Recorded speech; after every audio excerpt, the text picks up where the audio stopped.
Selamat pagi Om William. Pagi. Horas kata orang Batak. Horas ya. Horas ya. Ini adem, ngerasain adem gini, aduh kerasang Enak banget ya. ya. Kalau pagi gini enak lagi matahari ada. Tadi malam dingin banget tapi pagi-pagi. Tadi Om sempat lihat ini awan-awannya apa nih? Kabut tadi pagi-pagi ya. Pagi-pagi. Om boleh ngobrol-ngobrol sedikit nih Om ya. Kan Om sudah merasakan nih tinggal di Coffee Hotel Ayala Dolok Sanggul dan merasakan udara yang dingin di sini mulai dari tanggal 1 sampai hari ini tanggal 5 Juni ya. Dan kemudian kemarin kita juga ada pergi ke Danau Toba ya, ke pinggiran Danau Toba dari area Bakara. Mungkin Om bisa sharing kesan-kesannya selama 5 hari ini di Dolok Sanggul di Kabupaten Lumajang Om. Saya terus terang baru ngalamin ini kali yang kunjungan ke Toba, saya sebut aja Toba yang Toba, populer, luas, ya. yang khususnya Dolok Sanggul ini, yang lengkap gitu Bu. Lengkap ya. Saya ngalamin dari budayanya, pemandangannya, dan juga budaya makannya budaya makanan tradisional. Makanan tradisional secara lokal. Sering-sering itu kalau kita ngunjungi satu tempat, ada yang nggak klop. Ini kan orang kalau datang bukan lihat, bukan dengar, bukan mencium, harus juga merasakan sesuatu dan harus makan gitu. Dan berapa hari saya sampai hari ini makanannya terus terang saya salut banget makanan di Chat ini konsisten. Thank you Om. Rasa rumahan, nggak terlalu dibikin-bikin, ya, dan ngangenin tiap hari, terus bisa pikir, besok kita makan apa lagi gitu, dan selalu ganti ya setiap harinya ya. Dan kemarin di Bakara Om sempat saya dengar komentar mengenai lomang nama bahasa Bataknya. Lemang itu kan kalau kita di tiap daerah. Bentuknya itu hampir sama, tapi karakteristik dalamnya kan beda. Betul. Karena ketannya kan dari itu refleksi daripada daerah masing-masing. Dia ketannya itu pulen, tapi nggak teksturnya nggak rusak. Jadi tetap berbentuk cakep. Tapi lembut gitu ya. Jadi itu Om, kalau boleh saya cerita sedikit, itu dibuat di suatu daerah kira-kira 2 jam dari sini, namanya Pakat di Desa Banuarea. Jadi desa ini dia ada di sana 1000 gua, Pinapan namanya, ada 1000 gua dan banyak air terjun. Itu mungkin boleh juga next time kita explore, cuma harus berangkat pagi-pagi dari sini. Jadi sengaja saya pesan dari sana. Itu tempat semua bikin itu di sana. Jadi yang di tempat itu bikin itu. Jadi kita sudah mencoba, mereka punya enak. Memang daerah situ enak, kenapa? Mereka ketannya khusus. Dan ketan dari Humbangasundutan ini paling bagus dari situ. Makanya saya pesannya dari situ lemangnya. Sebab kalau kita potong ya, kalau kita lihat penampangnya seperti dia tuh kalau seperti belum matang. Betul. Biji-bijian tapi begitu dimakan pulen banget. Iya kan. Itu juga yang disebut beberapa teman yang saya bawa ke sini untuk makan lemangnya. Terus kemarin selain lemang yang Om juga rasakan di sana adalah lobster Danau Toba dan ikan mujair yang langsung dari Danau Toba. Itu beda karena juga lingkungan ya. Saya tuh pengen banget bahwa danau yang indah ini hasilnya juga memberikan bagian dari sumbangan protein pada masyarakat di sekitarnya yang alami gitu. Betul. Terus kita ngatakan udang itu bahasa Inggrisnya crayfish. Crayfish. Itu banyak populer sekali di New Orleans. Di New Orleans ya. Jadi dia bukan lobster sebenarnya Om ya. Crayfish atau udang selingkuh kata orang Papua. Orang Papua bilang udang selingkuh. Selingkuh kepiting sama udang. Karena dia punya capit kayak kepiting tapi dia sebenarnya udang gitu ya. Jadi bukan lobster ya. Dia sebenarnya crayfish dari Danau Toba. Itu khas banget gitu. Ada tempat di Bali juga ada, tapi satu waktu dari sawah. Kalau sawahnya menggenang dia keluar gitu, atau sebaliknya gitu. Oh, di daerah mana Om? Saya nggak tahu, saya pernah makan di Bali, tapi lebih kecil. Saya lihat kemarin yang di sini cukup besar untuk crayfishnya. Ya. Karena kemarin nelayannya bilang mereka dilarang mengambil yang kecil. Jadi ada peraturan pemerintah, mereka dilarang mengambil yang masih kecil. Jadi harus yang ada ukuran tertentu. Itu luar biasa, menurut saya itu sesuatu yang luar biasa. Jadi budaya yang Ibu citra dari Dolok Sanggul ini memang harus dibikin selengkap mungkin ya untuk tidak bisa sepotong-sepotong hanya untuk ini. Orang harus benar-benar menikmati dan melihat. Saya pengen sekali kita ada grup untuk bikin tur kuliner dalam dan luar negeri. Jadi itu pun kita kalau masak itu nggak mau di tempat-tempat dapur, masak di daerah itu sendiri. Di daerah itu di tempat di rumah penduduk.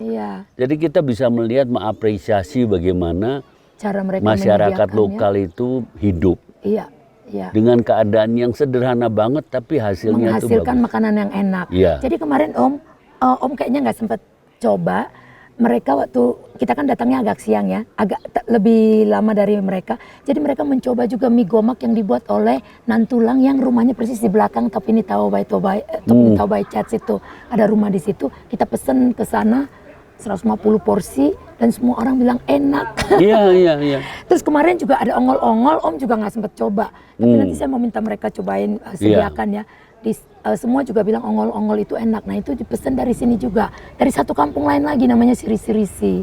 Jadi contohnya Andaliman.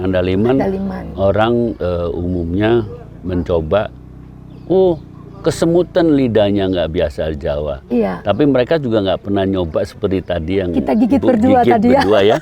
Terus langsung segar itu. Kulit jeruk kulit ada limaunya aroma. Itu seperti kulitnya asam Sunda itu. Betul.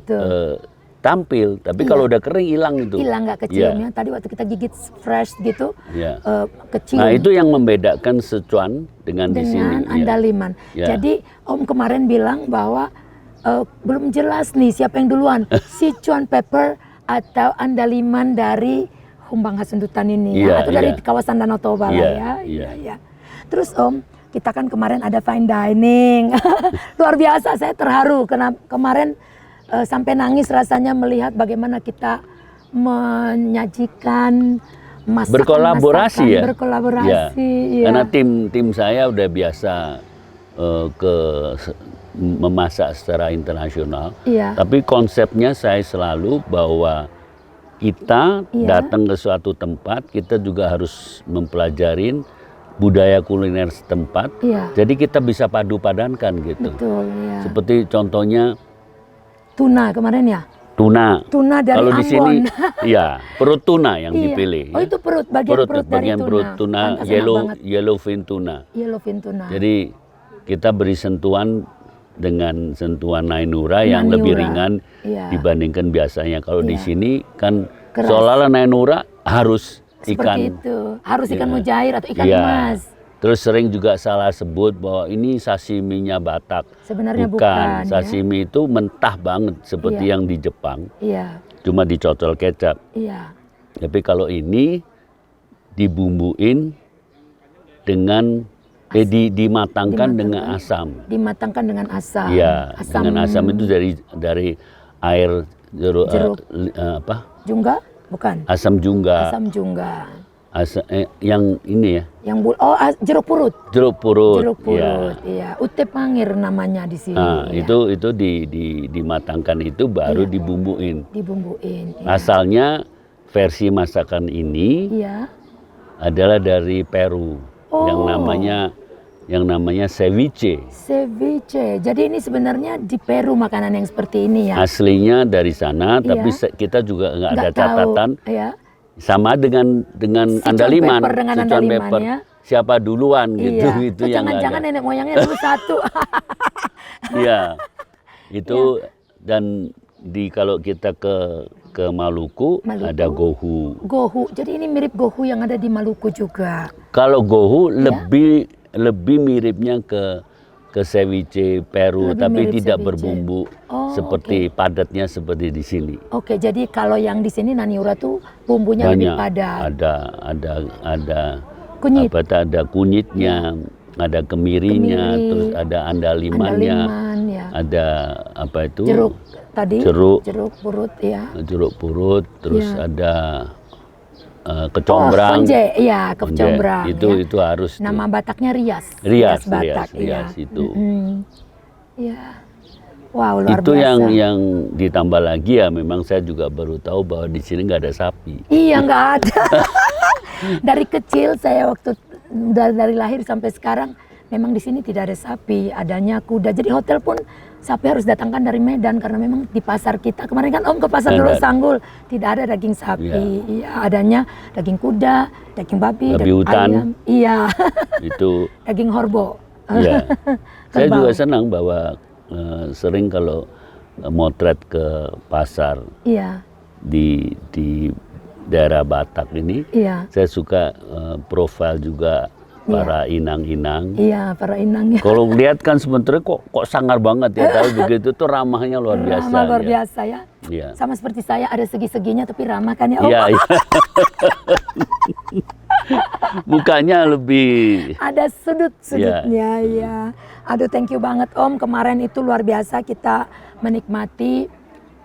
Buat semua top bisnis partner kami itu merupakan sesuatu experience yang luar biasa. Mudah-mudahan nanti kita bisa lebih banyak lagi berkolaborasi. Saya senang sekali tim di sini dari anak-anak servis yang lulusan dari SMK pariwisata. Iya betul ya.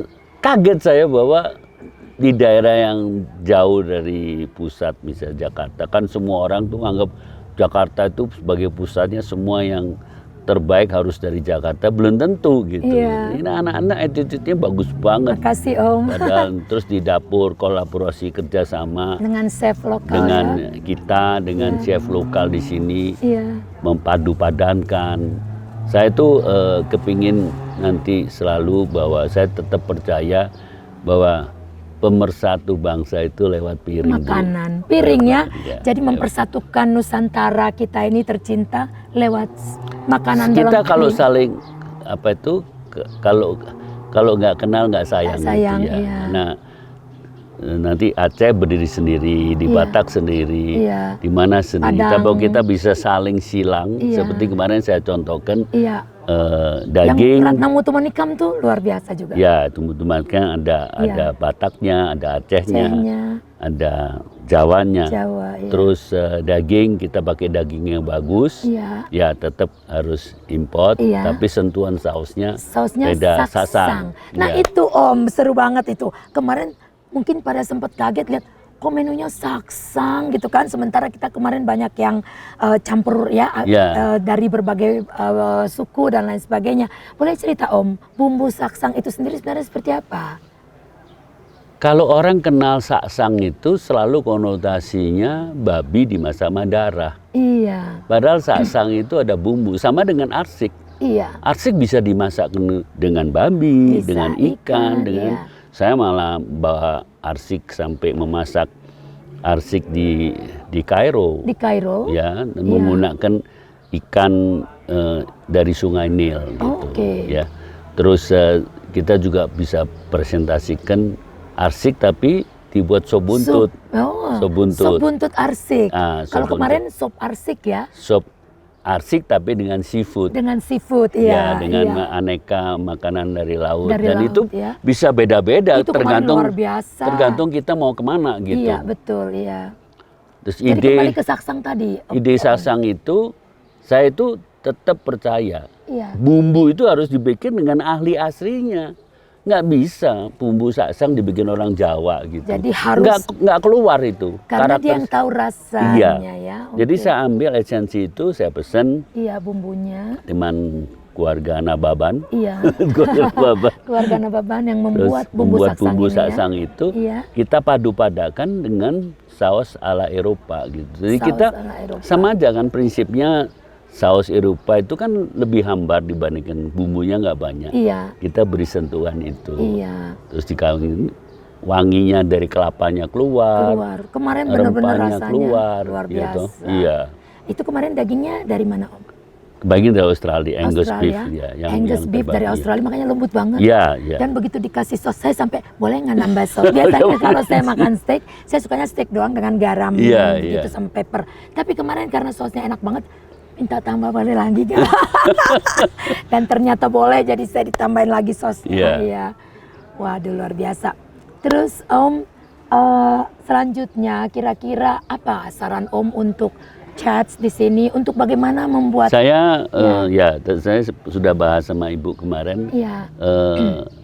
Yang penting hotel ini yang datang kan kita marketnya kan macam-macam, dari bisa internasional, bisa lokal. Jadi saya pengen membagi sharing dengan tim dapur chat. Kalau nanti ada ibu siapa yang pilih, kirim ke Jakarta, kita beri masukan untuk melatih memasak-masak yang Nusantara. Nusantara ya, jadi supaya di chats ini variannya lebih banyak. Variasi makanannya dari seluruh Nusantara. Tetap harus respect terhadap bumbu. Bumbu ya, jadi yang kita harus respect bumbu. Jadi memang saya kemarin waktu melihat, tim saya juga waktu melihat, kita Om William tuh ditonjolkannya dari sisi mana, dan kita ternyata melihat pakar kuliner dan bumbu Nusantara. Mungkin boleh sedikit sharing mengenai ini Om. Sekarang ini ada kebetulan juga ada satu program namanya Indonesia Spice Up the World. Jadi itu di bawah komando Pak Menteri Koordinasi Pak Luhut. Menko Marves. Menko Marves. Bahwa kita tuh nggak bisa lagi kalau kita benar-benar mau mengembangkan rumah makan Indonesia di luar negeri masih ribut terus soal bikin bumbu sendiri, tenaga kerja mahal, bumbunya nggak lengkap, dan bumbu yang mereka peroleh di luar negeri itu kan bumbu menurut saya, pengalaman saya 20 tahun masak di mana-mana, hibrida Bu. Hibrida ya. Jadi orang tanya hibrida bumbu itu gimana sih? Sekarang saya bedain perbedaan ayam kampung dengan ayam broiler. Ayam kampung mungkin 4 bulan baru bisa dimakan. Ayam broiler cuma 3 minggu. Ya nggak ada rasanya. Kelihatannya gede aja gitu. Gitu. Karena belum terbentuk secara alami organik gitu ya? Nah ya, karena dibikin secara hibrida. Secara hibrida supaya cepat produksinya, terus bisa ekspornya banyak kan. Bukan dari Indonesia, karena Indonesia nggak bisa ekspor yang segar. Jadi kalau bumbu itu dijadikan di Indonesia, sudah mengurangi tenaga kerja lokal di sana untuk memproduksi bumbu. Karena mahal ongkos produksi itu di sana, dan banyak restoran yang ditanganin sendiri. Setelah 10 tahun anaknya nggak mau nurusin, tutup. Sayang sekali ya. Dan rasa itu bisa saya buktikan dengan proyek kita di Australia itu, sampai orang heran bahwa rasanya kok otentik banget seperti di Indonesia gitu. Luar biasa. Jadi semoga makin sukses Om dalam hal bagaimana membuat bumbu ini bisa menjangkau lebih banyak bisa mendunia. Negara ya mendunia. Kita juga memperkenalkan, saya waktu di Afrika. Sana suka barbecue. Binatang liar itu dibuat barbecue. Iya betul. Nah, saya kasih bumbu dari Indonesia, mereka sampai teriak-teriak, di mana ini kita bisa, kok belum pernah merasakan seperti ini. Tapi ya kita belum giat mengekspor ke sana gitu. Ya jadi Om, thank you banget untuk 5 hari kebersamaan yang luar biasa bersama Om William dan tim. Juga tim dari Aku Cinta Makanan Indonesia. Mudah-mudahan dari sini saya yakin kita akan bisa go the extra miles dengan membuat sesuatu yang luar biasa untuk kabupaten ini. Itu seperti saya ketagihan terus makan kacang pakai bumbu andaliman. Iya, saya juga surprise banget Om tuh bisa mencintai makanan-makanan yang ada yang dihasilkan oleh para UMKM kita. Karena kan biasanya kalau kita makan ya sentuhannya bawang putihnya keras ya toh. Tapi ini andaliman yang saya yakin orang biasa pun bisa menikmati karena dia nggak terlalu strong. Sentuhan sisa-sisa elemen karakteristik Andaliman tuh ada gitu. Iya. Ya, itu. Dan itu kemarin pas banget untuk bisa sambil menunggu main course. Jadi bisa buat cemilan. Buat cemilan ya, bersama singkong kemarin ya. Buatan dari UMKM. Saya juga mengucapkan terima kasih UMKM kita kemarin sudah diberikan pelatihan dari tim Aku Cinta Makanan Indonesia juga. Tentu dalam bimbingannya Om semuanya. Seperti kemarin saya sekali lagi mengucapkan terima kasih Om. Sama-sama. Karena without you, kami dari tim CHAS nggak akan bisa mengalami ini, dan tim kami di CHAS sungguh luar biasa bersyukur kedatangan Om. Terima kasih berkenan datang ke kampung yang sederhana ini. Dan rencana kita ke depan mudah-mudahan bisa sesuai mimpi-mimpi Om. Kemarin kita kita bercakap-cakap. Mudah-mudahan Tuhan berkati supaya kita bisa membawa dunia mengenal kuliner kawasan Danau Toba. Sekali lagi, itu mangga yang dari Topini Toba Toba dan seluruh kawasan Danau Toba memang enak banget itu mangga Toba. Udah dibungkus tadi Om untuk Om bawa pulang. Dan juga saya merasa semalam suatu kehormatan yang nggak nyangka saya dikasih ulos. Iya masih. Wah itu terima kasih Bu. Terima kasih. Saya juga mau berterima kasih kepada Wakil Bupati. Iya Bapak Wakil Bupati Opung Nababan yang telah berkenan menyerahkan ulos kemarin kepada Om William dan juga para top produser partner kami ada 4 orang lagi lainnya. Terima kasih banyak untuk pemerintahan Kabupaten Humbangan Sundutan yang telah mendukung kegiatan kami selama 5 hari ini. Juga hadir di pembukaan pelatihan kuliner pangan di Indonesia, UMKM pangan di Kabupaten Humbangan Sundutan. Dan juga bahkan datang lagi waktu saat fine dining Bapak Wakil Bupati, dan malamnya hadir lagi di sini menyempatkan diri untuk menyerahkan ulos yang sungguh merupakan penghargaan buat kami dan juga buat Pak Om William Wongso. Terima kasih Humbangan Sundutan telah memberikan keceriaan kepada 130 orang dari tim dari Asuransi Sinarmas yang kebetulan berkesempatan hadir untuk menikmati keindahan Danau Toba dari berbagai sisi seperti tadi Om sampaikan, dari keindahan alamnya, dari culture-nya. Kemarin kita mengikuti prosesi culture atau budaya Marmocak di Istana Bakti, di Istana Sisingamangaraja ya Om ya. Saya salut juga sama Om mengikutinya seluruh prosesi luar biasa. Saya yakin beliau capek tapi beliau tetap dengan sukacita mengikutinya. Bahkan hilang capeknya. Senang dan menikmati. Karena senang dan menikmati prosesi yang ada di Istana Sisingamangaraja. Dan juga di sini acara kita penyambutan kemarin waktu sebelum fine dining. Luar biasa. So terima kasih Humbangan Sundutan. Terima kasih Dolok Sanggul. Terima kasih Bakti Raja. Kami akan datang kembali membawa grup kuliner-kuliner, trip kulineri ke Humbangan Sundutan dan kawasan Danau Toba lainnya. Thank you. We love you, Danau Toba. Balik. Sekali lagi Om. Om William bilang, Om William Wongso pasti balik lagi ke kawasan Danau Toba dan ke Coffee Hotel Ayola Dolok Sanggul. Thank you Om. Thank you so much Om. Sama-sama. Thank you so much. Sama-sama. Kasih banyak Om.